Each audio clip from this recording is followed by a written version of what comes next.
Use tax. What is it and how can it affect you? Sales and use tax are taxes that run in parallel. States for probably the past decade are broke in looking for sources of money. And this is interesting that you're going to see some things intersect here.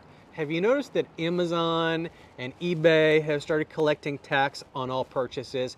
It's because of heavy-handed states that need more sales tax revenue, and states have reached out their long arm of the law and told sellers in far-off states from the West Coast to the East Coast that you must collect sales tax if you're selling to people in our state. That might be apparent to you. So everybody is paying sales tax now, or should be, and possibly should have been for all these years. For many, many years, if you file a state income tax return, many states will talk about or ask you questions about, did you buy anything from a mail order catalog that you did not pay sales tax on? Sales tax is born out of the premise that all states are entitled to collect sales tax, and if you happen to buy a product from a state that did not collect sales tax, your state would say, if you're buying that and we couldn't collect sales tax, we get the equivalent of sales tax, which is use tax. Now, when does this often come in play when you're in business? If you are in business and you are buying things wholesale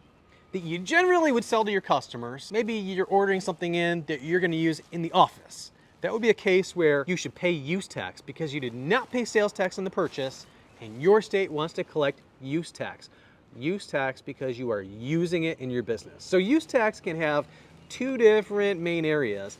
It's personal use and business use. Now, audits of sales tax have grown and grown and grown, and they're highly prevalent.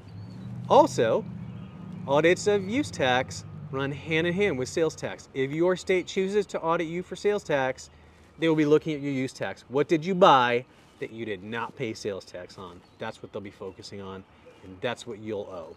The best thing to do is when you file your sales tax form, there's a spot for almost every state. Did you buy anything not subject to sales tax? Report it here. And also on your personal income tax return. Did you buy anything not subject to sales tax? Report that purchase here and pay the use tax. That's how you get compliant.